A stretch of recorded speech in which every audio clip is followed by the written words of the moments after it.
Good evening, everyone. Can you all hear me? Even in the back? Great.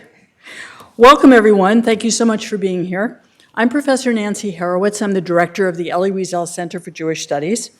We're most pleased to welcome Professor Timothy Snyder to campus. This is the launch event for our new major in Holocaust, Genocide, and Human Rights Studies. But first, let me welcome Jean Morrison, the provost of the university, who's been extremely supportive of our new program. So thank you, Jean. The lecture tonight is also the first in this year's series of the Elie Wiesel Memorial Lectures. Our theme this year is Co-Witnessing and Social Justice, Our Responses to Humanitarian Crises. The second lecture will be November 9th. Irene Kakandas will be joining us from Dartmouth College to talk about social justice and co-witnessing. A big thanks to those who made this program possible, in particular, Teresa Cooney, who is the administrator of the Elie Wiesel Center, and Jeremy Solomons, our communications director. They're probably not even in the room because they're out there still working, but anyway.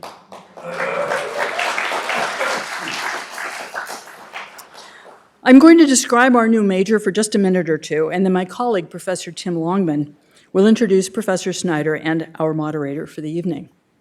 We are very excited about offering this new major in Holocaust, Genocide, and Human Rights Studies at Boston University for quite a few reasons. The subject of genocide is an uncomfortable one, and yet we need to confront it. Trying to understand how atrocities of this magnitude can happen, as well as genocide prevention, are crucially important studies for all those who care about a just society. Our program is founded on the belief that the comparative study of past and current acts of genocide and the quest for human rights belong together and should be studied together in order to provide students with a constructive perspective on fundamental human concerns. We added human rights to our Holocaust and Genocide Studies program because human rights violations, dehumanization, for example, lie at the core of what makes atrocities possible. And the study of human rights underscores so many other fields and endeavors. Students who take courses in Holocaust, Genocide, Human Rights Studies comment that the classes they take deepen their understanding of their own chosen field, whether that be law, health, human rights, and many others. This new program is truly interdisciplinary. Our faculty come from all over the university: history, political science, film, literature, international relations, anthropology, sociology, law, and religion, and my apologies if I've forgotten any of the fields that our faculty come from. Boston University is uniquely positioned to offer this program because of the tremendous social justice legacies of Elie Wiesel, Martin Luther King Jr., and Howard Thurman.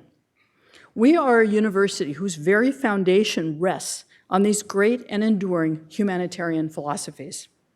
Please contact us at the Elie Wiesel Center if you are interested in learning more about the major or the minor in the program.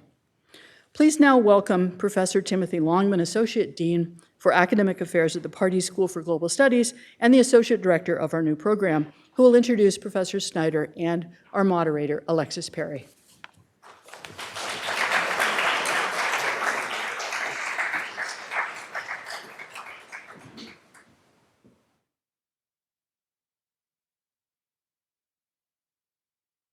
Good evening.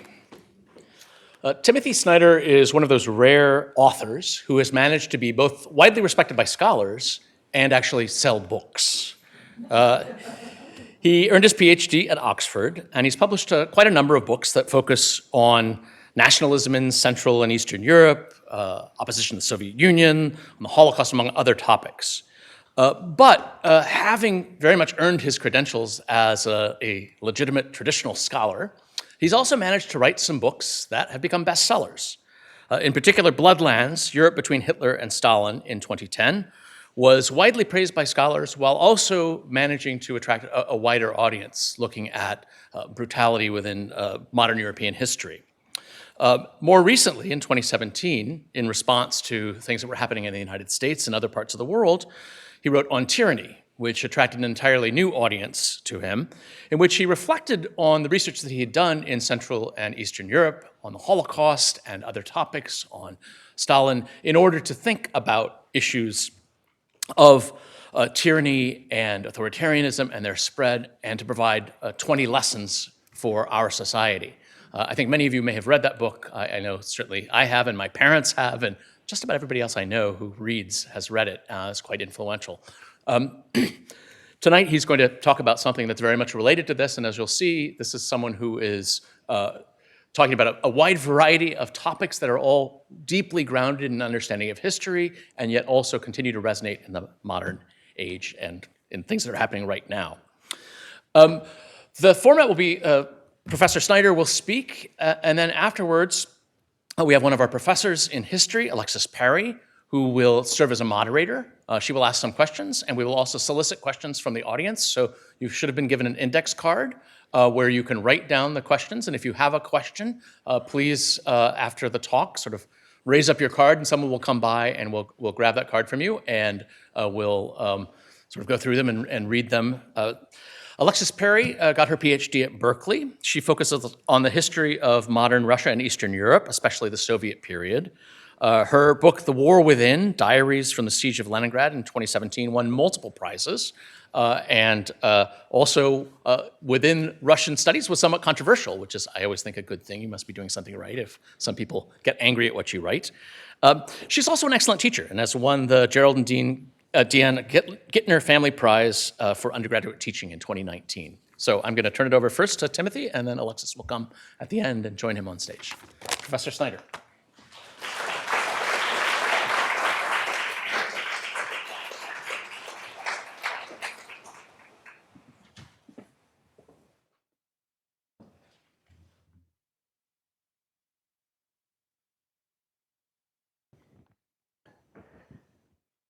We will kill 1 million. We will kill 5 million. We will obliterate them all.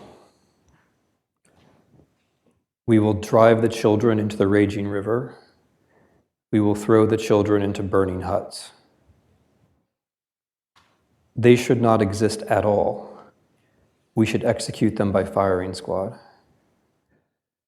It's an honor to be here at Boston University today to take part in the inauguration of this new major in Holocaust, genocide, and human rights.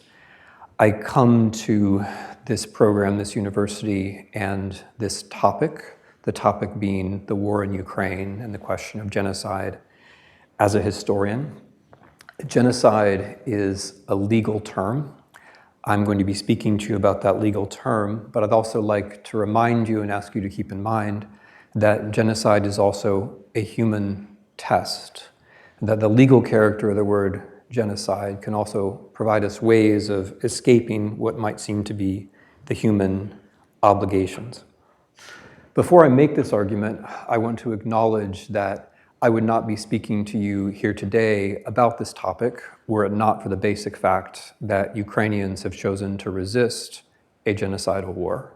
This discussion and all other discussions about genocide, human rights, and for that matter, democracy and its future have been radically changed and indeed enabled by the fact that Ukraine is now resisting Russia. And the arguments that I will make depend to a very large degree on the work of Ukrainian journalists who are working in conditions of great risk, as well as the work of Ukrainian and other historians. So history is many things. It's the search for patterns.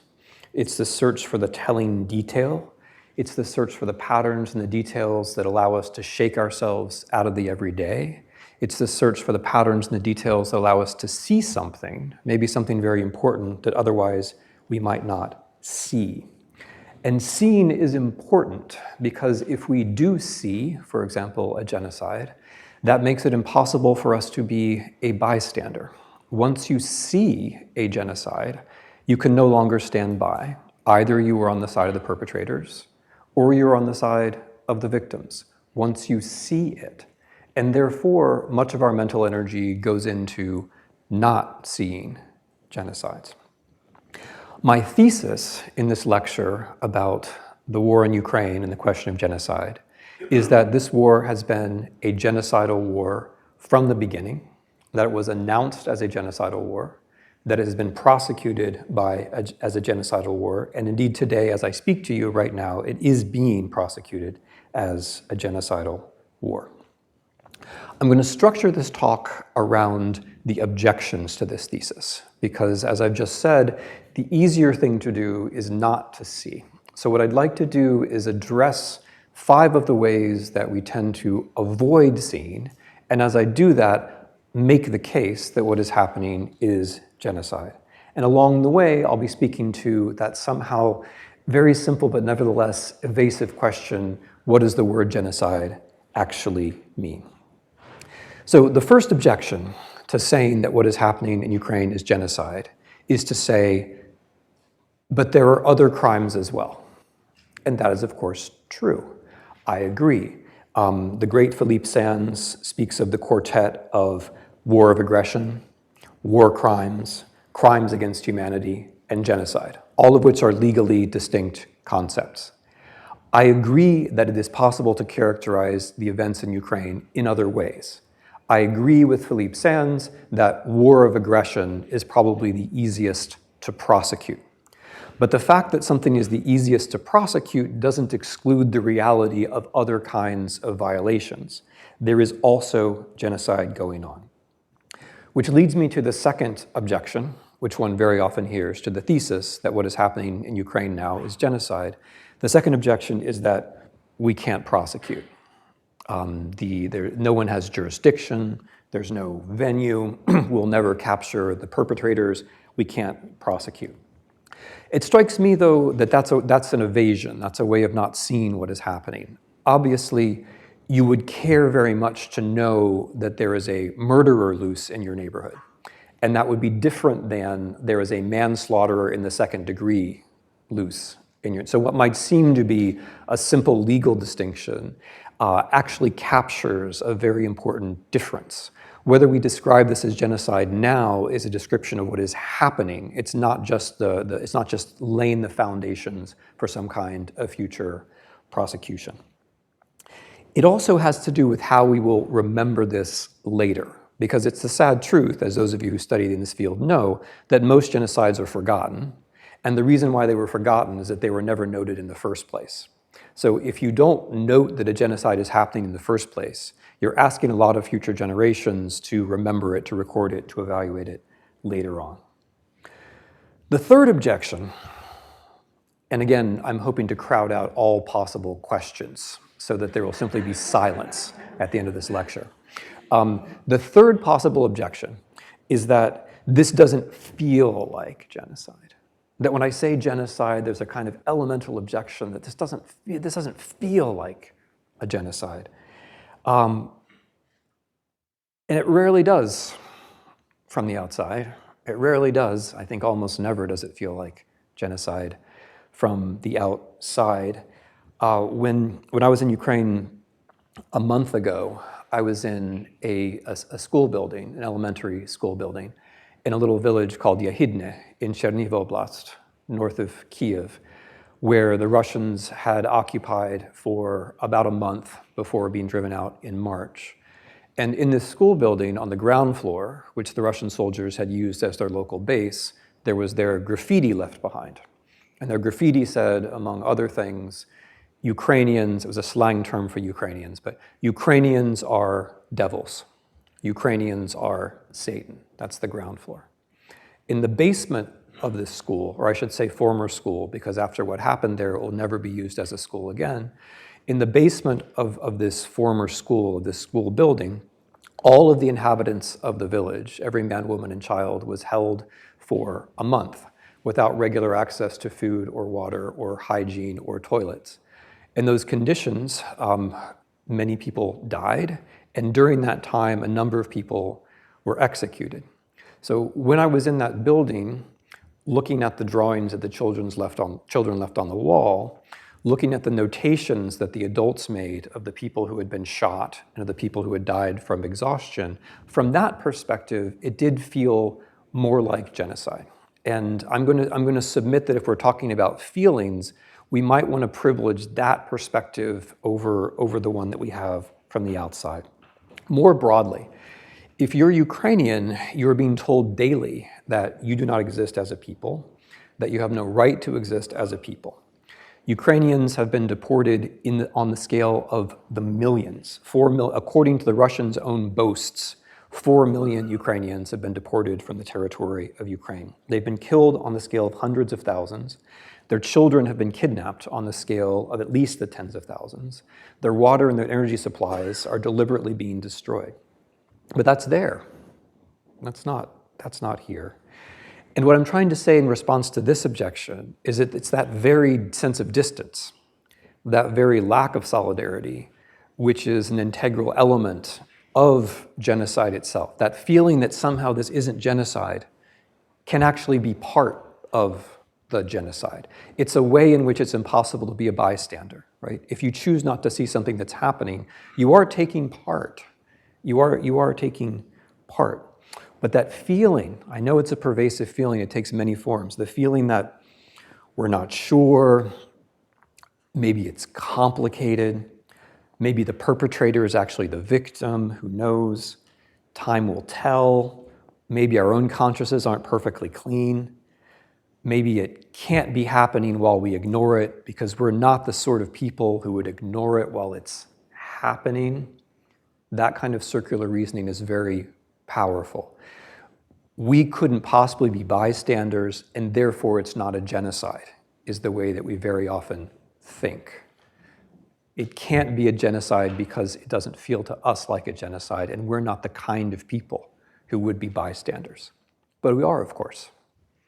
We are, of course. We are the kind of people who would be bystanders, and it's by this very logic that we become the bystanders. So genocide's a test. It's a legal term, but it's also a human test. My part here is to make the case, as the historian who's honored to help open this major, to make the legal case that this term, genocide, actually describes the crime that's being committed. My task is to show that a genocidal war has been underway for 8 months, that the experiences of Ukrainians plus the intentions of Russians equal a genocide. And then we can ask about ourselves. The fourth objection would be to ask, but are the deeds genocidal? Are the deeds genocidal? Are what Russians are doing in Ukraine, does that actually amount to a genocide? And here we run up against a dilemma which those of you who work in this field will be very familiar with, namely the difference between vernacular understandings of genocide and legal understandings of genocide. In the vernacular, the word genocide is often used to mean they killed every single person. But that's not what the word genocide means legally. And by the way, if genocide means they killed every single person, that word wouldn't have much application. I mean, even the Holocaust doesn't come close to they killed every single person. So if the definition of genocide, and now I'm going to do the boring thing, which is indispensable, of reading to you a couple of paragraphs of law out loud. They're short. Genocide means, according to the 1948 Convention, which codified Raphael Lemkin's word in international law, it means the following actions. Number one, killing members of the group. By the way, genocide is met if any of the following crimes have been committed. Okay, so the first one is killing members of the group. This has obviously happened. The war itself, the bombing from the sky, the missiles and the drones directed at civilians. In Mariupol alone, it looks like more than 100,000 civilians were killed in one city alone.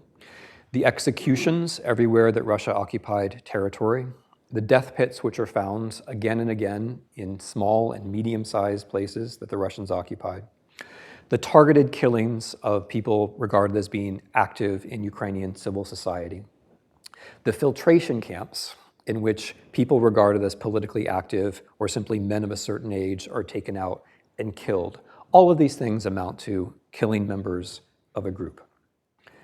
Second genocidal crime in the law, I'm quoting again, causing serious bodily or mental harm to members of the group. Here one could mention systematic torture. Everywhere that the Russians occupy and is deoccupied, the Ukrainians find torture chambers. Torture is an absolutely ordinary part of the Russian regime in Russia and used far more frequently in the occupied territories of Ukraine. This has been true, by the way, since 2014 in the occupied territories of Ukraine. It's just now that territories that are being deoccupied and the actual physical evidence can be recovered. The bombings of hospitals and clinics and schools also cause serious bodily or mental harm to members of the group. I would also say that deportation, or to use a term we sometimes use, ethnic cleansing, is a form of bodily or mental harm. And I'd like to emphasize the scale of these deportations. According to claims that the Russians themselves make regularly, about 4 million people have been deported. 4 million Ukrainian citizens have been deported from Ukraine. That is about 10% of the total population of the country. If you'd like to imagine the scale of that, imagine that all of New England, all of New York State, all of Pennsylvania have been entirely physically depopulated, stripped clean of every single person. Then you have a sense of the scale of the deportations in Ukraine. That's the percentage, 10%. So I think that's obviously met. The third criterion of genocide as a crime is deliberately inflicting on the group conditions of life calculated to bring about its physical destruction in whole or in part. Again, this is obviously the case. The deliberate destruction of whole cities, the campaign which is unfolding right now to deny Ukrainians access to water and electricity over the winter. Those are the conditions of life. And again, Russian propagandists, Russian politicians make no secret about this. They boast that this is what they are doing. They say it openly. The fourth criterion, the fourth example of a genocidal crime, imposing measures intended to prevent births within the group. The Genocide Convention of 1948 does not explicitly mention rape, but I would maintain that rape is an example of bodily or mental harm as above. In the campaign of systematic rape inside Ukraine carried out by Russian soldiers, in the voices of those Russian soldiers, we often find a specific political overtone or specific genocidal purpose, that after the trauma of rape, Ukrainian women would not wish to raise Ukrainian children, would never wish to bear children. Imposing measures intended to prevent births within the group also applies to the filtration camps and the deportation. In the filtration camps and the deportation that follows, the Russians are screening for fertile women and children. They are sending the fertile women and children preponderantly to Russia, scattering them deep into Russia, with the idea that this will prevent the birth of Ukrainian children, but it will allow the birth of Russian children. That is quite literally genocide according to this criterion. The fifth is, and I quote again, forcibly transferring children of the group to another group. Hundreds of thousands of Ukrainian children have been deported to the Russian Federation during this war for adoption by individual Russian families, spread across the vast territory of the Russian Federation so that they can never form a Ukrainian community again. The New York Times referred to children recently as the booty of war, which I believe is correct. Russia has been boasting about kidnapping Ukrainian children and assimilating them from the beginning of the war. This has been an openly declared goal of the war. As I am speaking to you, children are being deported from Kherson Oblast as Russia withdraws from Kherson. Thousands of children are being deported right now. The fifth objection, so I hope I've made a case that all of the crimes of genocide, the sub-crimes of genocide, are taking place. And to remind you, only one of them need be taking place for this to be genocide, but all of them are taking place. The fifth objection would be, what about intention? Genocide is about intention, and that's true. The language of the convention, again to quote, is, the act must be committed with intent to destroy, in whole or in part, a national, ethnical, racial, or religious group as such.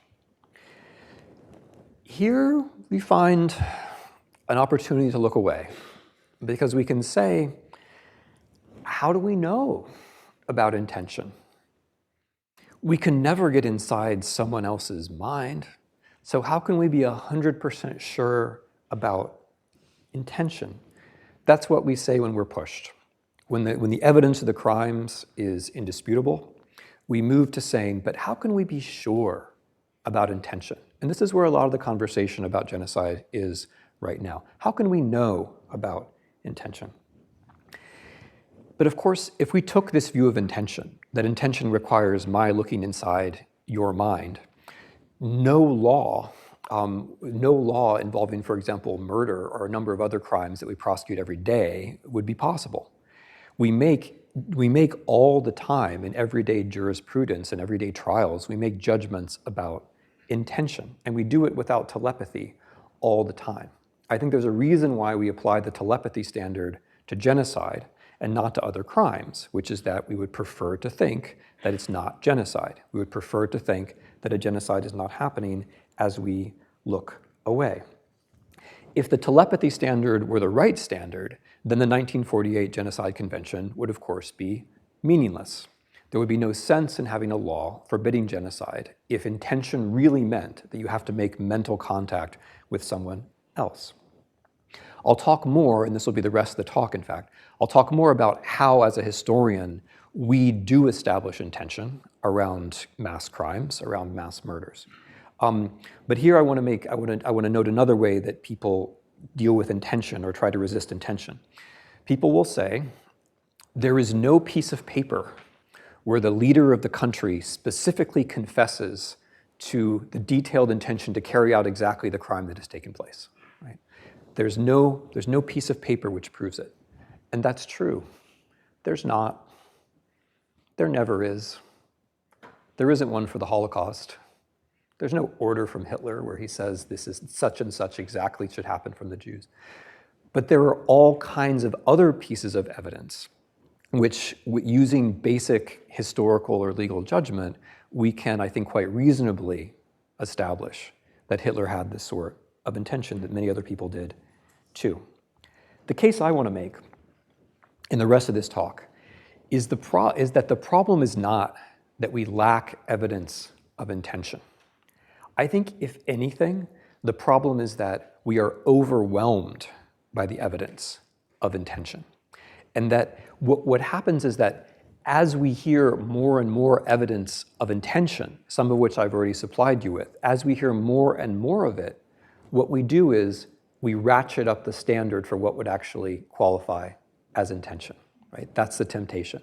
The more we hear about Russian intentions, the more we say, well, I just got used to that, and so now I want something even more shocking, right, to prove that it was genocidal.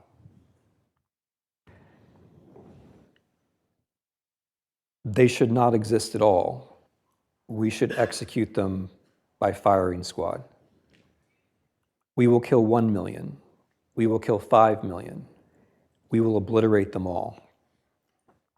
We will drown the children in the raging river. We will throw the children into burning wooden huts. You might have thought these quotations were from some distant historical case. They're all from Russian state television in the last few days. Russian state television is controlled directly by the president of the Russian Federation.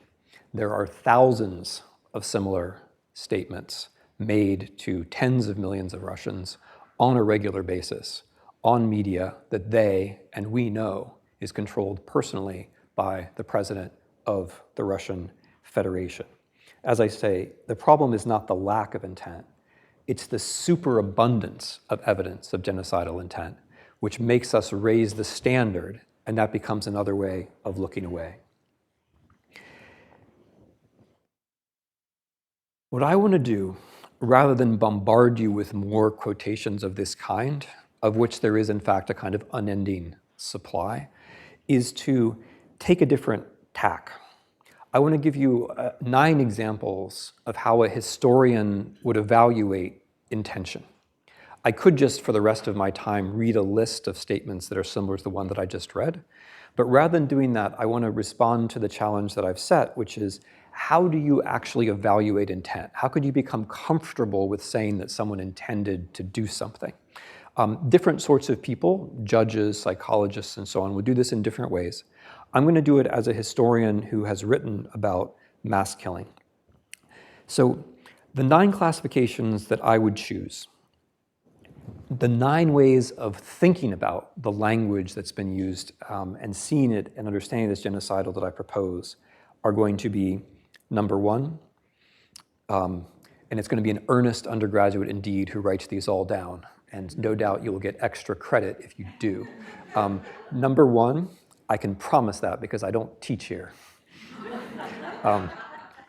Number 1, colonial. Number 2, apologist. Number 3, dehumanizing. Number 4, narcissistic. Number 5, escalatory. Number 6, metaphysical. Number 7, fascist. Number 8, replacement. And number 9, exceptionalist. Let me try to make sense of this. Colonial language. Much of historical genocide is associated with the phenomenon of European and other colonialism. The language that Putin has used since 2011 about Ukraine has specifically invoked the category of civilization, the central category of colonialism. For the last 10 years, but with greater intensity in the last 2 or so, Putin has made the claim that Russia, of course, exists as a state and nation, but Ukraine, of course, does not exist as a state and nation. That is the absolutely predictable, normal way that European colonial powers referred to the political and social groups that they encounter. The power of the imperial stance allows you to say who exists and who doesn't exist. It also allows you to declare always and never.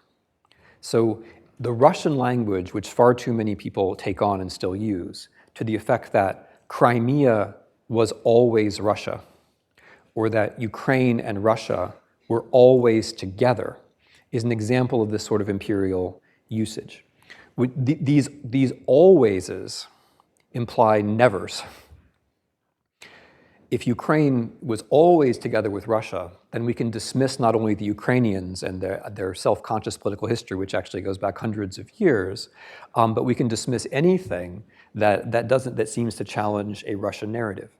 If Crimea were always Russia, then we can forget about the 600 years in which there was a different state in Crimea, which, by the way, is longer than the United States has lasted or any Russian entity has lasted. We can dismiss that. We can forget entirely about the indigenous people of the Crimean Peninsula, the Crimean Tatars, who were dispersed in the late 18th century when Russia absorbed for the first time the peninsula, and who were forcibly ethnically cleansed, every single one of them, in the spring of 1944 under Stalin. If Crimea and Russia were always together, then we can just forget about those people upon whom what we would now call genocide was very often perpetrated. Which leads me to the second point, the second kind of classification, which is apology or apologism, where your attitude towards a specific event in the past reveals your specific intent to change the future. What do I mean? The example of neo-Nazis will be familiar, I'm sure, to many people. What do neo-Nazis often say about the Holocaust? They often say about the Holocaust that it didn't happen. What do they mean when they say the Holocaust didn't happen? They mean they would like for it to happen again. That is the meaning of that. When you deny a specific crime that people with whom you identify carried out in the past, you are affirming that crime. And the victims always understand that. The victims never get that one wrong, right? Or the intended victims. So in this war, Russia begins the war by reaffirming a memory law, which makes it a crime in Russia to recall that the Soviet Union and Nazi Germany were allies in 1939, thereby exporting any possible Nazi-ness to other people. During the course of the war, Russia has destroyed monuments to the Holodomor, which is the mass political famine in Ukraine of 1932 and 1933. The way that the Russians discuss that political famine while taking down the monuments is very interesting, because what they say is there was no intention there. It was just nature. There was a famine. Maybe there were some administrative mistakes. And during the very days that they take down the monuments, they are also deliberately trying to destroy Ukrainian water supply and Ukrainian power supply. And of course, once you do that, anything that happens afterwards is just nature. It's just nature. There was no intention there. It was just nature taking its course, just like it did in 1932 and 1933 when 4 million Ukrainians starved to death. Right? So the way that you talk about specific mass killings in the past is also revelatory of specific intentions in the present. The third kind of language that helps us to identify intent could be called dehumanizing language. And there's a very specific way in which Putin claims that Ukrainians don't exist. So the colonial bit is they're not there, they're not a state, they're not a nation. But there's a very specific way, and it's going to be familiar, I think, to scholars of the Holocaust, that Putin talks about Ukrainians not existing. They don't exist because the people who claim to be Ukrainians are not really from here. They're not really attached to the land. They are alienated from the soil. The people who call themselves Ukrainians, who mistakenly believe themselves to be Ukrainians, and it's a mistake because there's no such thing as Ukraine or Ukrainians, these people have been seduced by Habsburgs or Germans or Poles or the European Union or the Americans or the Jews. They've been seduced by some outsider, and that is where this sense of Ukrainianness comes from. They misunderstand themselves. They have false consciousness. They don't know who they are. They have ideas which come from the outside, and that makes them very dangerous. Now, there is an echo here of Hitler's version of the Jews, which is that they're not attached to the land. They come from outside. They don't have a real homeland. They don't belong here. And as with the logic of the Jews, so with the logic of the Ukrainians as Putin sees them, where do they belong then? Where do they belong? They belong nowhere. They belong nowhere. And this kind of logic, where you say that the people I'm talking about only exist because of an alien threat, that is the source of their existence. The source of their existence is the Habsburg, Polish, German, EU, American, Jewish, whatever it might be, foreign threat. They only instantiate themselves as a foreign threat. That means that we have to destroy the top level of society. And that was, in fact, the Russian war plan. The Russian war plan in the very beginning was genocidal, specifically in the intent of killing and rounding up the elite Ukrainians, the people who were thought to be the ones who ran everything. And the idea, of course, was that there were not that many of these people, and it would be relatively easy to do, right? This is what Putin meant when he talked about de-Ukrainization, that we can just wipe clear the top of society, and then the rest of the happy masses, who do know who they are and who are attached to the land and so on, they will remember that they're Russians and everything will spring back into a natural reality. This is what Russian propaganda said at the time. RIA Novosti, which is a very popular official tabloid, published accidentally, not long after the war started, a long essay about the Russian victory. It was a text which had been prepared on the assumption that Russia would win the war in 3 days, an assumption which was widely shared, not just in Moscow. And what this text, which was accidentally published, said is that we have destroyed the top level, the aliens, the elites, and the happy Ukrainian masses who are attached to the land are joyfully joining this larger Russian state, right? The genocidal logic was spelled out absolutely, absolutely clearly.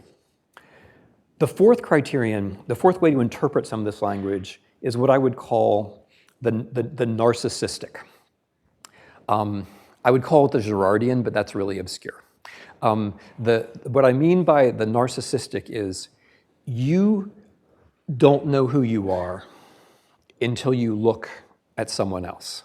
So genocide is all about you, and it's all about your need for self-definition. And this may seem rather harsh, but it is quite possible to define yourself in opposition to others.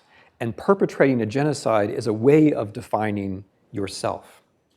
When Putin says that he's carrying out de-Ukrainization or denazification or de-Satanization, which I'll return to that later, it's a fruitful term, what he is saying is that we Russians exist insofar as we're carrying out this project of correcting some other people or destroying some other people. In none of these terms, and indeed in none of this war, can one find the language about what Russia is. There's been a lot of head waving and hand wringing about what is Ukraine. I think there's some pretty easy answers to that. But what's really in doubt during this war, on the basis of official Russian statements, is what is Russia? What's the Russian future? What are Russian purposes? During this war, the definition of Russia has been narrowed by the Russian leadership itself to the project of destroying Ukraine.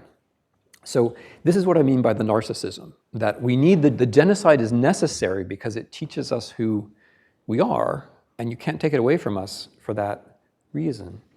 This is, of course, also what scholars of fascism would call a politics of us and them, and I'm going to return to that theme.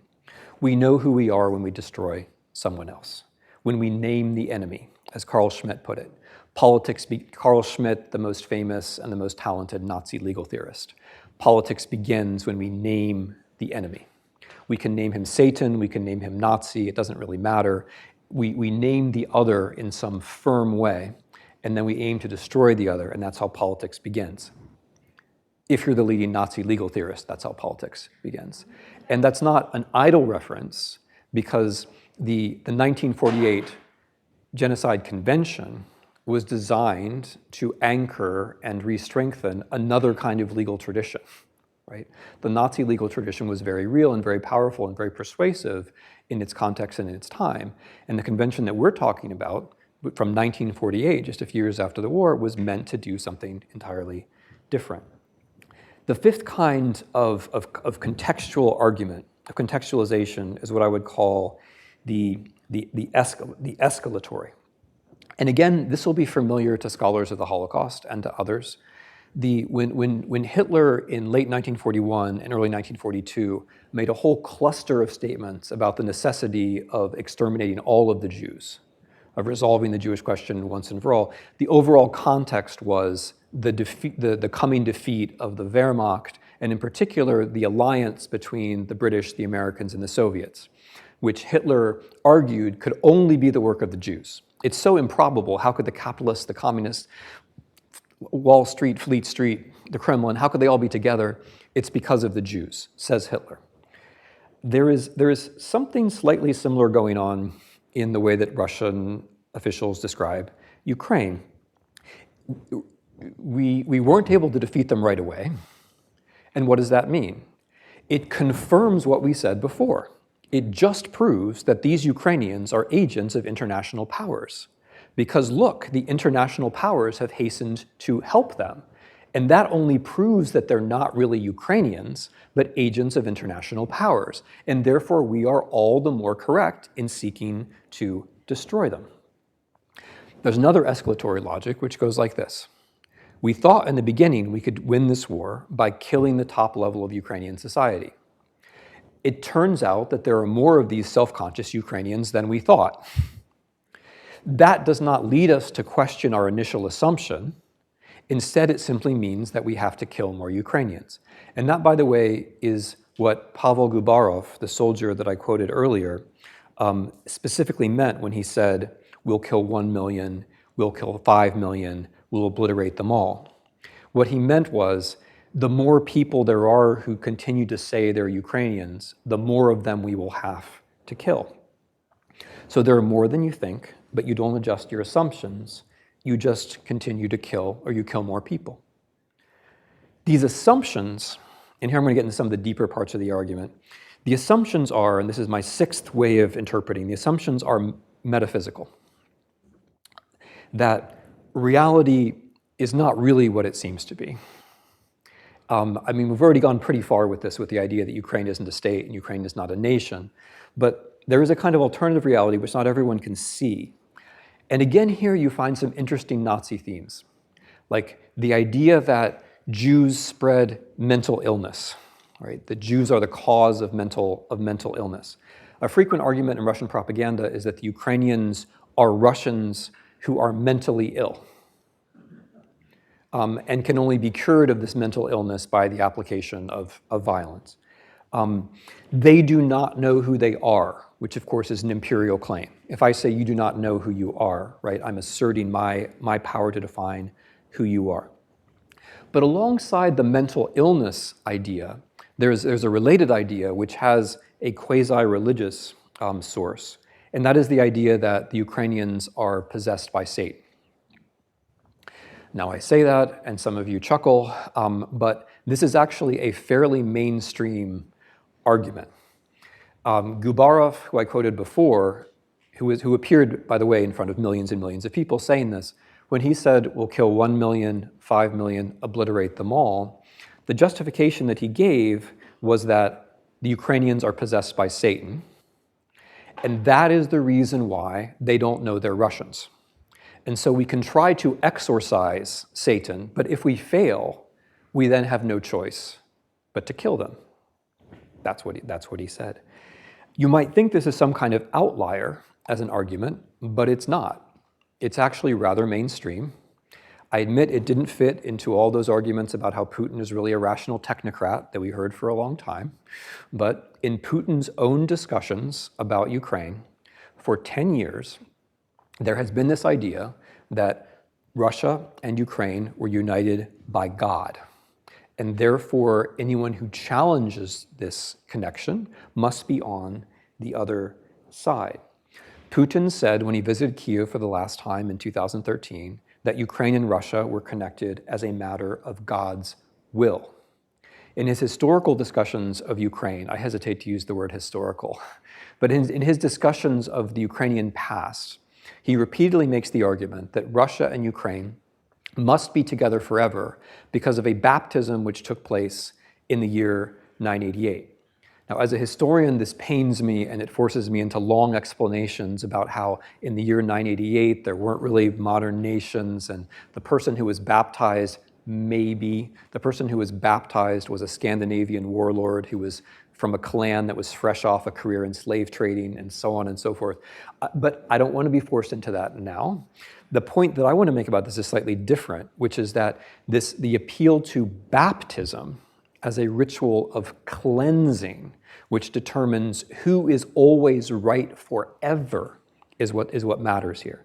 The idea is that it's not that Russians go to church, which, by the way, statistically speaking, they don't, whereas statistically speaking, Ukrainians do, which is like the 75th irony in all of this.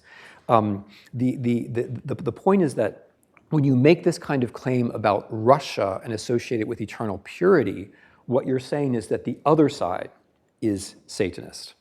And when I say what you're saying, I'm not extracting this logic myself. This is deep in the thinking of the most important Russian Christian fascist thinker, a man called Ivan Elie, who Putin has been citing regularly for more than a decade, who he cited most recently on September 30th during his speech about annexation. It is deep in Russian media culture. Solovyov, who's perhaps the most important television propagandist, a couple of weeks ago at the end of his program said, what are we fighting against? We're fighting against Satanism. A member of the Security Council of Russia, which is the highest organ of the Russian state, reported on in TASS of all places, and those of you who are old Soviet hands and remember what TASS used to be, this will be all the more extraordinary, but TASS reported yesterday, I think it was, that a member of the Security Council of Russia has defined the task of the Russian army in Ukraine as desatanization. Desatanization. The same description of the war was echoed by Ramzan Kadyrov, who is the leader of Chechnya in Russia and one of the most important political figures in Russia, who also said that the problem in Ukraine is Satanism, and followed that up with the claim that all of the Ukrainian cities have to be destroyed. So that's the metaphysic. And the metaphysic, there's a word for this metaphysic, which is a familiar word, that is a That is a fascist metaphysic. So one doesn't have to have fascism to have genocide. There can be genocide without fascism, but part of the interpretive context here is, I'm afraid, fascism. Those of you who work on Russia or on fascism or on the Holocaust or on the Jews will, of course, know perfectly well what the reference to Satan is all about and who is meant in that reference to Satan, specifically in the tradition of Russian anti-Semitism, but also in Der Stürme and in all visual Nazi propaganda. The association of Satan with the Jew is front and center. To say that our mission is de-Satanization in describing a country whose president is Jewish is a resonance which no one, at least in that part of the world, is going to miss. But this metaphysic is also fascist in a deeper way, which speaks to a tradition of Christian fascism, which is interesting intellectually. It appears in Romania. It also appears in Russia. And in this tradition, which, as I've already said, Putin reads and cites, the idea is that the world has been fragmented, the world is spoiled, right? And there's only one way to heal this. And what does spoiled mean? Spoiled means there are facts and there are values, and you can't bring everything together into one beautiful whole, right? Russia's mission as the only unspoiled country is to bring the world back to a kind of totality. This is what this fascist tradition says. And what this means in practice, and you'll see immediately the relevance for Russian practice and especially propaganda in this, what this means in practice is that no matter what Russia seems to be doing, it's good, or at least forgivable, because it's part of this mission to restore the entire world, right? Another thing which this means is that since there's no such thing as true, it's fine to lie, right?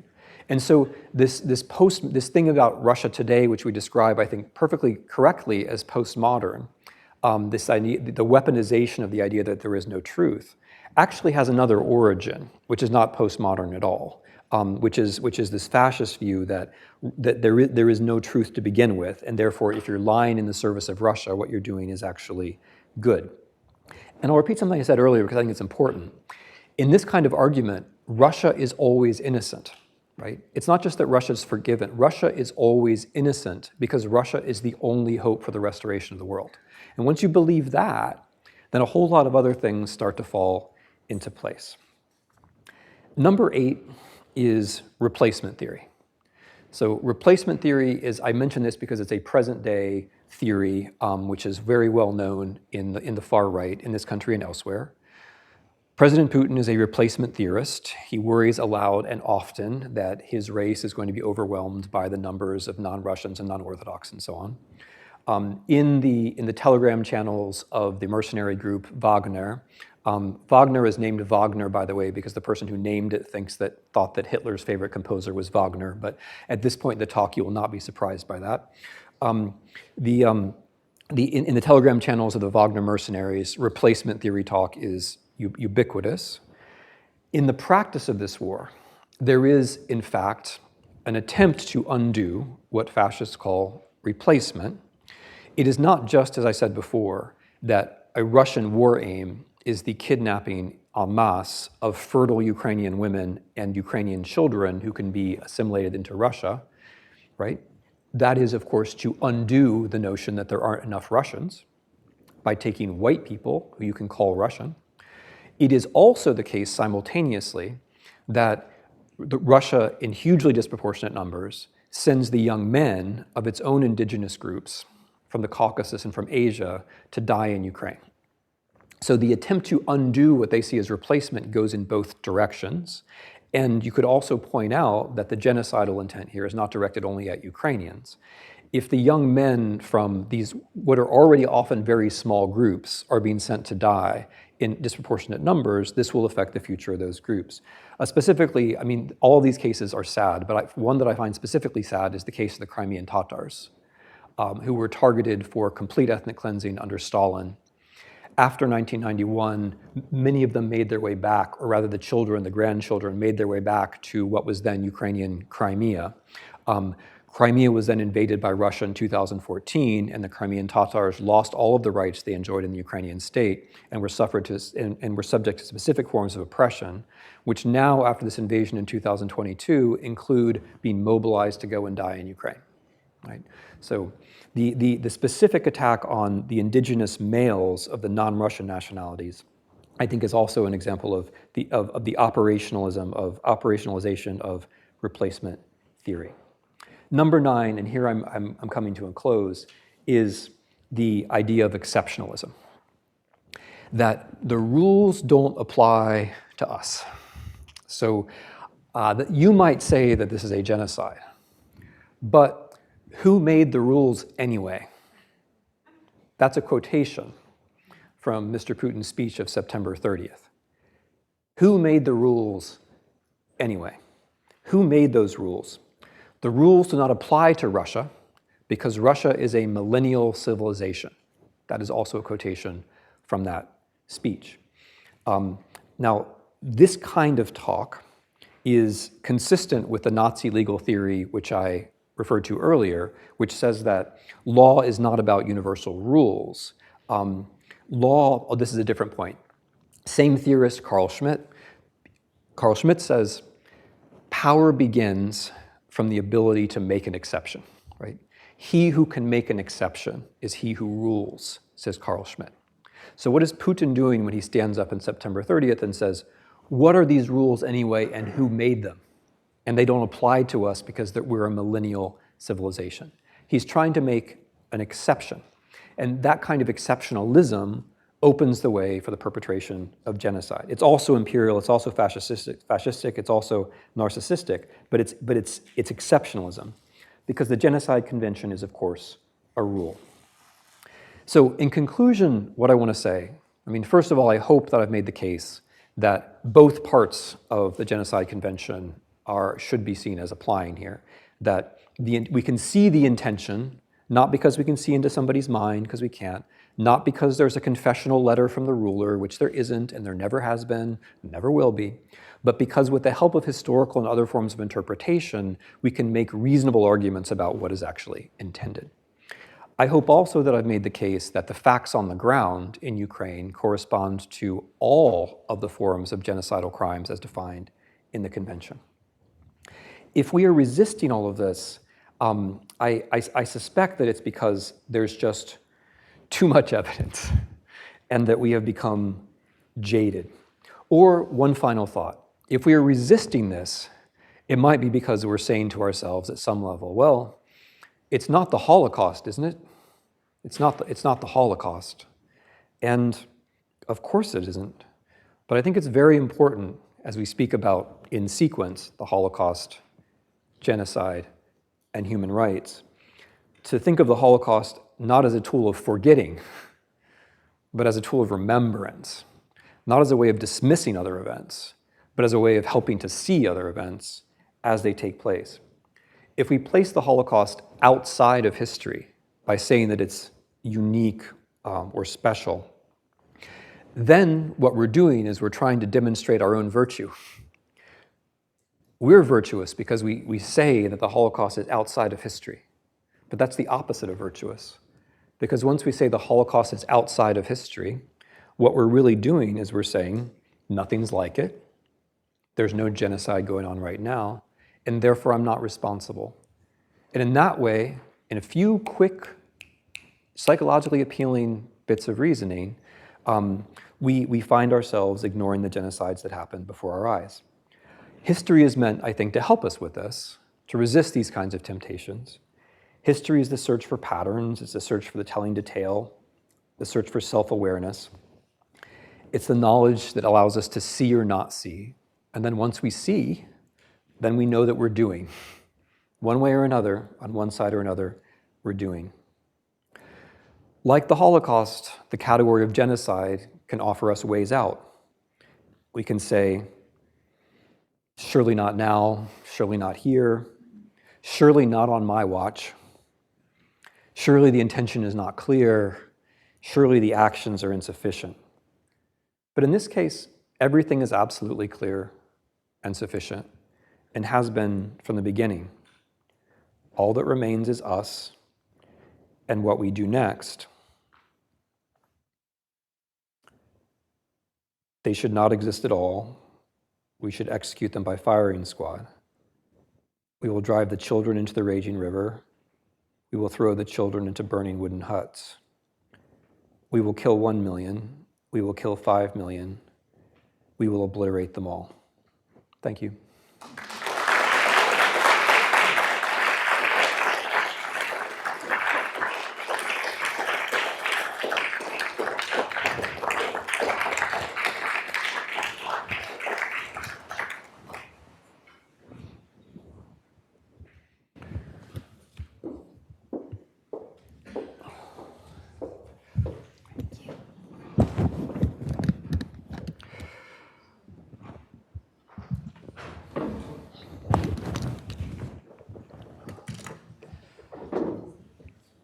I'm sure there are a lot of questions after such a stimulating talk. So again, if you have a question, you're more than welcome to ask it. There are pieces of paper, index cards going around that will help us to collect the questions, and then I'm happy to repose them for you to Professor Snyder. So if you have anything you'd like to share, please take a moment. There's a couple of ushers and so forth going around. I see some questions up in the air here.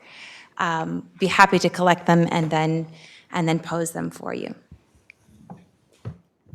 And maybe in the interim, I'll ask a question or two, just to get us started. Had a lot of thoughts and really felt very stimulated by what you presented here.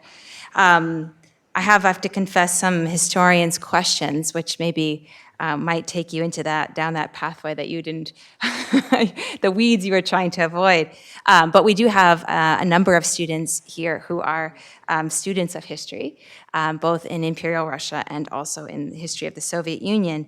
And one thing that almost anyone paying attention noticed, of course, is the way that history is being leveraged and weaponized in order to justify this war. Of course, as you said, you hesitate to use the word history because it is very selective. It's relying on historical amnesia in order to rally support for this war. But I wonder, just to get us started, if you might talk a little bit about two of the larger narratives that are being leveraged. One is the sort of Russian world, Ruski Mir concept, and then the second is the mythology of the Great Patriotic War. And maybe more specifically to some of the themes you were raising here, one of, I think you said 77 ironies or 76, this might be the 78th, the relationship between desatanization and denazification in the discourse that's being leveraged as a justification for the war. Maybe I'll just start with that and we'll take some of your questions. Okay, so let me thank you for that, and I'm really happy to talk about the history, the relationship between the history and the political use of the past. My own feeling about this is that we have to make sure we say something about the history before we say what other people are doing with it, because if we don't, then we run the risk that all everyone remembers is what other people are doing with it. It actually takes a lot of work. Like, I had these conversations with a colleague that I really admired called Tony Jutt, and we did a book together, which was a talking book, and one of the chapters was about history and memory, and Tony referred to history as the weak sister, and there's something in that history generally gets defeated by memory, and it takes a lot of work, like the kind of work that I was trying to do today, to get out from under the kinds of psychological appeals and simplifications that political memory makes. So with that long prologue, I'll start with the Second World War. So the myth, the story of the Second World War in Russia today is largely a result of a cult of the Great Fatherland War, as it's called, which was created beginning in the late 60s, but really in the 1970s under Leonid Brezhnev, which is an important move in the history of the Soviet Union because it shifted the promise of the Soviet Union from the future to the past. Communism was a promise of a transformation in the future. But as after the Stalinist transformation was complete and socialism didn't arrive and harmony was not achieved and economic growth slowed down and social mobilization slowed down, as my teacher Tom Simons once taught me, in that situation, Brezhnev, I think, very intelligently pivoted to the past and the Second World War. And at a time when, of course, the event itself was already a quarter century or more in the past, a cult was created in which the Soviets or the Russians were innocent and victorious, which is a wonderful combination, right? Innocent and victorious. And maybe victorious because innocent, or maybe innocent because victorious, but innocent and victorious. And this worked in the Soviet Union under communism because it allowed Soviet leaders to blur Nazi Germany into the larger concept of fascism and fascism into the larger concept of the West, and therefore NATO and the Americans and so on could be the same kind of Western enemy that the Germans were in 1941. But it also began this pattern, and I'm glad you asked this question because it's very important to what's happening now. It began this pattern of saying that everything that Russians did during the Second World War was fine. Hence the memory law today, which criminalizes talking about the Molotov-Ribbentrop Pact. Because of course the Second World War, as it actually began in Europe in 1939, began with a Soviet-German alliance. And it's not really very clear how it could have begun without that Soviet-German alliance. But the problem with the Soviet-German alliance, of course, is that it really calls into question the idea that Russians or Soviets were always innocent the entire time. And that innocence and the righteousness of struggle is so very important. Now that innocence and righteousness has to be taken as an absolute axiom, because then it allows you to invade Ukraine and say that all you're doing is replaying the Second World War, right? Which is one of the things that they're saying. They're saying that so when they say, I'm getting to the denazification, but when they say we're invading Ukraine and denazifying, what they're doing is they're saying we're replaying the Second World War, and because we're always the good guys, the other side must be the bad guys, and therefore they must be the Nazis. And note, this is not an empirical claim. It's not really about how many, people in the West work really hard to say, okay, look, there were in fact, the Ukrainian far right got 1.5% in the elections, and that must be the people the Russians are talking about. They must be really concerned about, the Russians must really be concerned about Azov. They have this deep concern about fascism. No. It's not an empirical claim at all. It's an us-them claim. We are always innocent, therefore they are the Nazis. And this is important. That's actually really important because people get all caught up on the idea that actually Russia might be concerned about there being Nazis in the world. No, they're not concerned about there being Nazis in the world. If they were, there wouldn't be so many Nazis in Russia. What they're concerned about is a politics of us and them, right? And that's a serious point. There are an awful lot of Nazis fighting on the Russian side right now. They're concerned about a politics of us and them in which they are permanently innocent and the other side is permanently guilty. And the politics of us and them is itself fascist. But when they make the them the Nazis, we get confused for days, months, weeks, years, right? Like that move of saying the them is the Nazis, because we try to act in good faith and let's listen to both sides and maybe they really are concerned about the Nazis and let's think about this for a long time, right? That confuses the whole issue of what they're really doing, which is they're taking from this tradition an idea of innocence and the politics of us and them. I'm going to stop there because I talked for too long and I know there are a lot of questions. There are indeed a lot of questions. Thank you for that. I appreciate it very much, especially the distinction you started off with. There are quite a few questions. I'm just sorting through some of them so that I sort of remove a couple of the duplicates. But maybe I'll just start with this one, which you already touched on a bit, but would be, there's a request for elaboration. And that is sort of what is at stake historically, culturally, and legally in labeling Russian action as genocide? In other words, what will the label allow and what is not already allowed?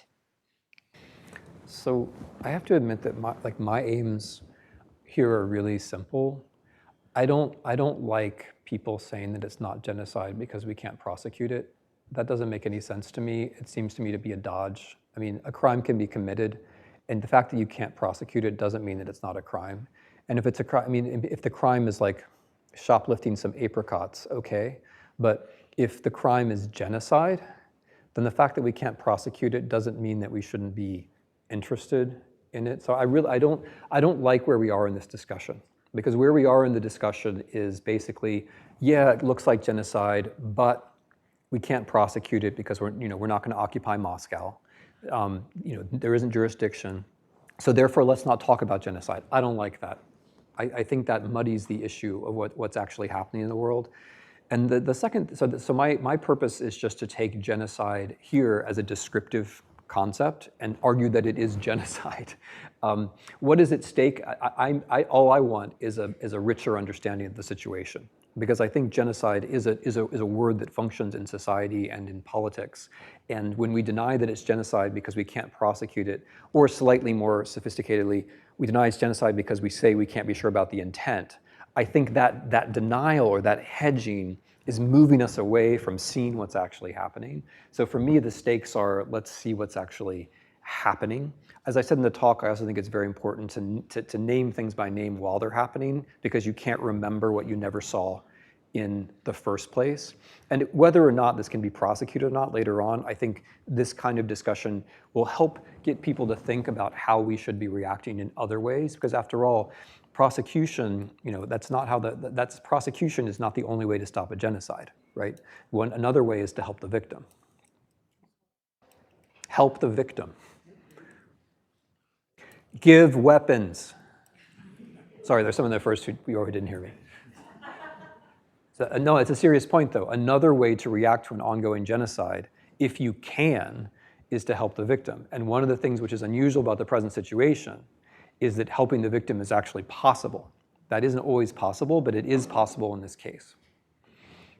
Yes, and we had a number of questions from folks in the room about what personally can be done to help. Both what can be done by American citizens, and then an additional question asking you if you could give a critique rather of the present American response. I mean, as far as citizens go, we're in this, I think, weirdly luxurious position.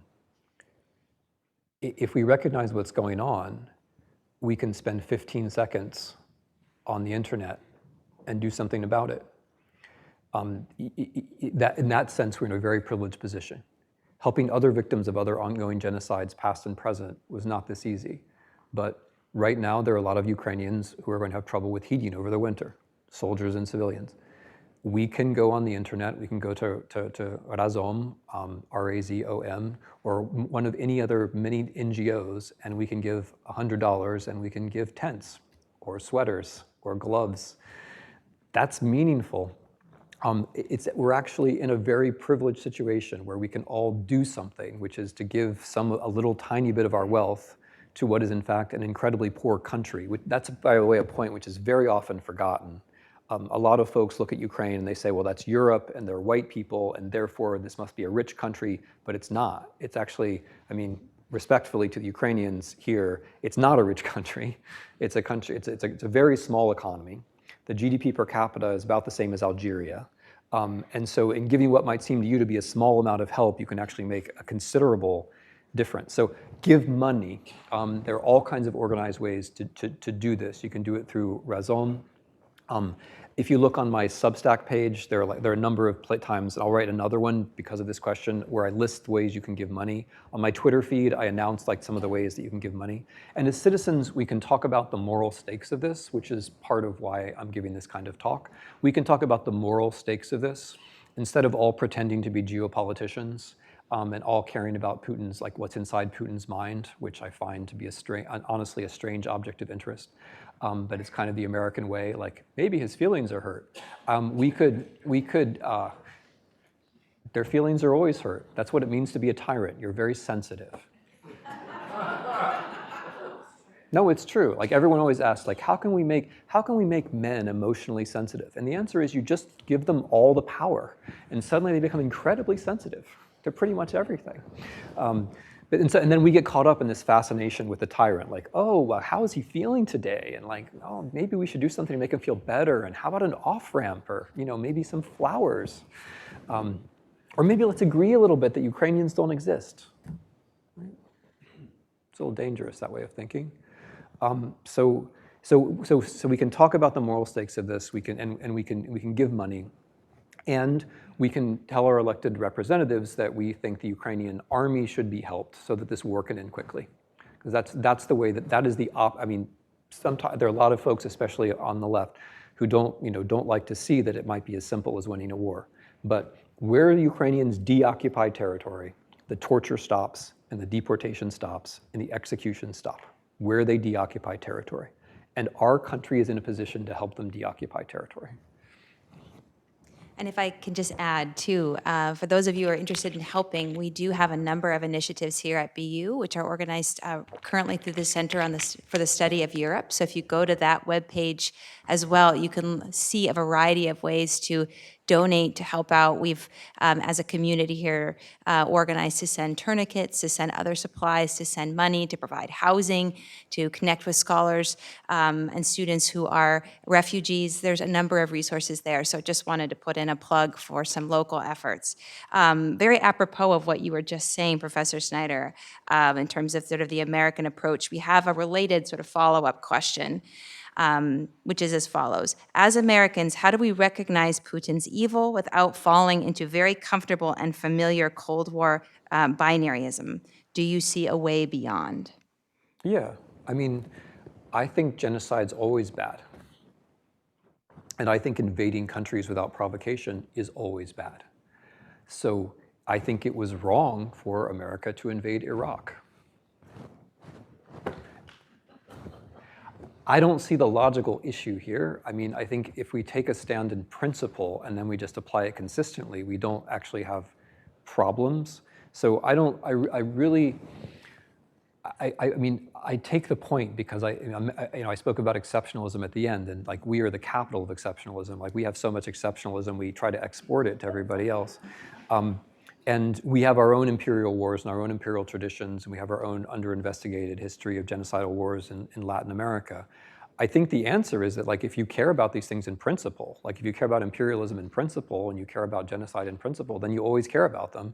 And you don't say, well, because America did it, therefore it's okay. I'm not saying that's the questioner's view. I'm just saying that's the way that's the argument often goes. That like Russia, sure, Russia might be bombing an orphanage, but look at Vietnam. Yeah, one should look at Vietnam and one should say, well, that was bad and this is also bad, and we can say so because we have principles. And that's why that's why I keep returning to the word ethics, and that's why I'm attracted to the Genocide Convention, because it's not about the who and the whom. It's about laying out principles which then we can apply to specific situations. So I actually think, I'm going to be hopeful now. I actually think this Russian war is an opportunity for us to get away from the American us and them, because look, it's not us, it's the Ukrainians. Right? We're just helping a little bit. And it's us with the Europeans and others, the Australians, the Japanese, it's us with many others helping the Ukrainians. And to be clear, we didn't think that the Ukrainians were on our side until 8 months ago because none of us had ever heard of them. I mean, except for like the specialists and so on. But if you would ask Americans a year ago whether Ukraine was going to be at the center of our attention, or like no, I mean, Ukraine has been discovered by the United States. This is my hopeful side. It's been discovered by the United States because of basic issues of decency. It's not because Americans had some kind of long-standing, attachment to Ukraine, or even like thought that Ukraine was some kind of strategic marker. I mean, sure, there are some Americans who think that, but when I go to my neighborhood in New Haven and I see the Republicans who have the Ukrainian flags and the Democrats who have the Ukrainian flags, it's not because they knew anything about Ukraine a year ago. They didn't. It's because in both cases they think something has happened which is indecent. Right? And that's kind of what you build on, right? You build on the sense that this was indecent, like that this is something that it's some root level you wouldn't want to have happen. And then sure, you can apply that sense of decency to things in America too. You can apply it to American mass incarceration. You can apply it to a lot of things. But it's the sense that something has gone very wrong, which motivates, I think, American assistance or the American attitude towards Ukraine. So that's how I see that question. Yes, and in answering that, you preempted a couple of questions we got about about Iraq and Afghanistan, which are important questions, but I will skip asking them since you already addressed them. There are a few questions that have to deal with post-Soviet space and looking at a pattern, asking you to talk about a pattern of Putin's aggressive policies in the former Soviet space with regard to former Soviet republics. So one of the questions, apropos of your opening about history as a practice of seeing patterns and discerning patterns, the question is, can you parse a little bit the relationship between some of Putin's earlier acts of aggression and invasion vis-a-vis former Soviet republics on the borders, so whether Georgia or Kyrgyzstan, other places, Chechnya, and Ukraine, and what you see is really the key similarities and key differences. And then the second question related to that is, to what extent do the effects of, sorry, let me see if I got this question right. To what extent does the effect of this, what effect does this war have, rather, on other post-Soviet nations that are also run through autocratic-style states? So Belarus is a particular example that's given here, Okay. et cetera. All right, I'm just going to kind of skate across Yeah, those questions. sorry, I'm There's- having a little trouble with the handwriting. No, Even that's though all I'm a right. historian, I should be able to tackle it. But anyway, please. So on the first question, let me just make 2 points. I think that there is a trajectory here which includes places that are not in the post-Soviet world. I think Syria is very important. I don't think you can really understand Ukraine without Syria, without it's not just that the Russians are doing many of the same things in Ukraine that they did in Syria.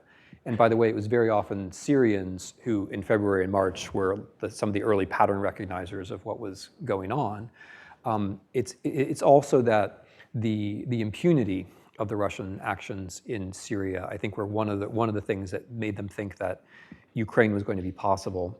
And that was a misjudgment in many ways. But I think Syria is an important, like maybe the most important, or the second most important, where the most important would be the first Ukraine invasion of 2014. So we don't have to look elsewhere in the Soviet space. I think that if we had been less confused in 2014, and it's a whole other lecture about why we were confused in 2014, but if we were less confused in 2014 and had reacted somewhat like we're reacting now, then there wouldn't have been a 2022. So the fact that Putin got away with invading Ukraine, and he did. I mean, there were some sanctions and so on, but he got away with violating, annexing territory, invading a neighboring country and annexing. The most fundamental international norms were violated, and he just basically got away with it. I think that and Syria are the two most important examples. There is an escalating trajectory, which includes also hybrid war against or cyber war against Estonia and the intervention in Georgia. But those would be the 2 points that I would emphasize. Also, the impunity of the cyber attacks against the United States in 2016. I think that probably also plays a certain role here. I think January 6th plays a certain role. That is to say, after that, I think he was pretty confident that one more crisis in the U.S. will have had it, or the Biden administration will crack.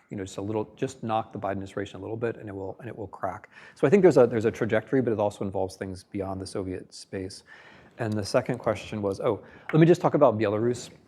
Belarus is really interesting, and I think Ukrainian leaders are making a mistake in the way that they talk about Belarus. If it were not for the fact that there had been mass opposition to Lukashenko 2 years ago, it would be much more likely that the Belarusian army would be intervening in Ukraine now. And I think Ukrainian leaders are not taking this sufficiently into account and are not distinguishing clearly enough between the Belarusian leadership and the Belarusian people.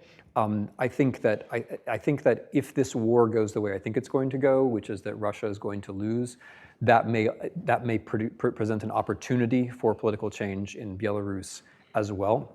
I think that these events of the last few years, Belarus, Ukraine, Russia, are all tied together, and the way that it ends up. I mean, I think Kiev, Minsk, and Moscow are very close right now, in the sense causally close. That the outcome of this war will affect Moscow and Minsk, and not just the territory of Ukraine. Thank you. And then we got a couple of questions asking, is war essentially genocide? And maybe I'll read the wording of one of these questions as an introduction. If genocide is committed when any member of a particular group is killed or even harmed with the intent to destroy even a part of that group, wouldn't that mean that nearly every act of violence should be considered genocidal? With respect to the scale of the Ukrainian case specifically, would this, quote, water down the term? Why are we applying the term genocide to Ukraine and not to all other acts? What is accomplished by calling this a genocide? Yeah, I mean, I think the point is well taken that genocide applies to more things than we think it does. But you know, there are clear and less clear cases. Recently, clear cases would involve the Rohingya, the Yazidi. You know, it happened very recently, perhaps not noted, perhaps already forgotten. I agree with I agree, you know, to some extent at least with the drift of the question, that there are more cases of genocide going around than in general we would like to think, and that there's a certain problem with, you know, as I say this as a historian of the Holocaust, there's a certain problem with the Holocaust and genocide as a pairing, because then we ask, is it not? It's not the Holocaust, therefore maybe it's not genocide, and then we can then rush to the other extreme and say, well, okay, well then maybe everything is genocide. If we go from this, if we drop this standard that doesn't have to be like the Holocaust, well then maybe it's anything.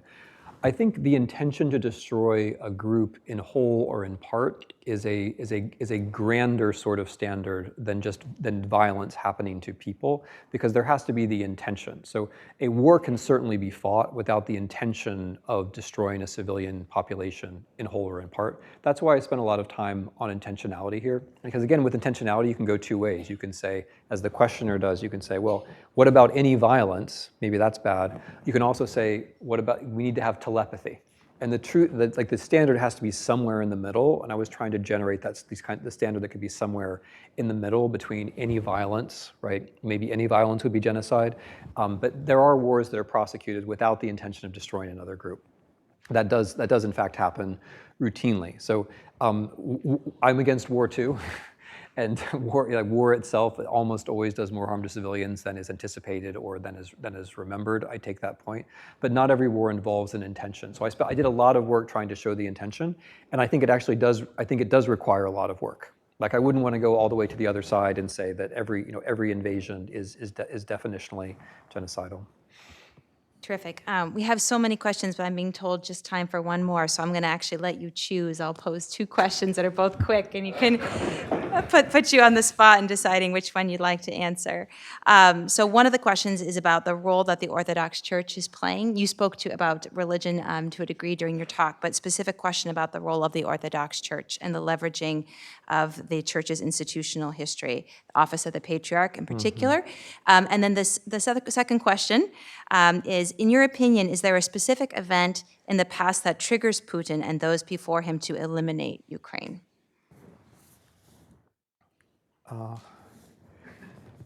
So I'm going to answer both, of course. That's what I was secretly hoping. Put the pressure on. Thank you. Yeah. So the triggering thing gets uncomfortably close to the let's talk about Putin's psychology, and I hesitate to do that because I think we in this country are massively overinvested in psychology. I say this as someone coming from a university where the president is a psychologist, so hi Peter. But I think we're massively overinvested in psychology as an explanation, and I think if you follow the coverage of this war, I'm going to now say something very conservative. If you follow the coverage of this war, it's striking how much of it is about what is Putin feeling and what's he going to do on the assumption that what he's going to do is related to what he's feeling. So like both we think we know what he's feeling and we associate action with the feeling. And that has tended to block out a number of things, but one of them is battlefield reality. So in the commentators on, this is the conservative part, in the commenting on this war, we have really, really missed the military historians. There are just not enough military historians out there writing in the world. And the ones that have done so in a prominent way, like Lawrence Friedman, for example, who's outstanding, they have tended to say, from the beginning, I think Lawrence Friedman wrote a column 3 or 4 days in to the war where he said, Ukraine is winning, Ukraine is going to win. The military historians who don't know anything, I mean, okay, Laurie Friedman knows something about Russia, but it's like it doesn't actually require expertise about Russia or Ukraine or Putin even to look at the battlefield situation and say, look, we know something about regularities on the battlefield, and this war for these reasons is probably going to go this way. So I realize I'm not answering the question, but I'm going to just make a pitch for like old-fashioned military history and why we need more of it, because there are still wars. And we need the military historians to talk about the wars. They're indispensable. Okay, end of conservative pitch, but I'm sure there are like provosts out there who are listening to this. So I think with Stalin and Ukraine, there was life experience. And the life experience was the failure of the Red Army to defeat Poland in the Polish Bolshevik War, and in particular, some mistakes that Stalin made on the Ukrainian front of that war. And I think in general, he lived through the late 19-teens and early 1920s with the realization that Ukraine is real. That's something that a lot of the Bolsheviks discovered during the period of what we think of as the Russian Civil War, but which is actually a multi-sided confrontation, which was actually centered in Ukraine. The Bolsheviks understood as a result of that Ukraine was real, and they responded to that in different ways. So I do think in Stalin's life, there was a moment of actual encounter with Ukraine. In Putin's life, I don't think so. In Putin's life, I think it's highly theoretical. And so I depart from some of my colleagues in that I believe that Putin actually reads books, and I think that I think he reads archival documents too. I think they're highly selected and so on. I think he reads. In fact, I'm quite sure that he reads Ivan Elie and other right-wing Russians, and his ideas come from somewhere, right? But they don't come from personal experience. So I think for him, if we have to be psychological, it's more like the non-existence of Ukraine is something he's personally invested in. And at this late stage in his tyrannical life, he doesn't want to be challenged on the things that he's sure are actually true. Okay, on the Orthodox Church, it's really, really interesting, and this could be a whole lecture. Like, there's a really interesting history of the Eastern Church and its foundation in Kiev, in the centuries when it was centered in Kiev, and then early 18th century, for reasons of power, it moved to Moscow. There's a very interesting sociological story to be told here, which I hinted at, which is about Ukrainian church going. So Ukrainians actually do go to church, as opposed to other people who talk about Christianity. Ukrainians, just as a matter of sociological record, do go to church, and Russians don't, which is interesting, right? But in Russian Orthodoxy, unlike Ukrainian, so the church in Ukraine is, as many of you will know, is plural. There are multiple versions of Orthodoxy in Ukraine, plus the Greek Catholics, plus some Roman Catholics, plus a fair number of Muslims and Jews.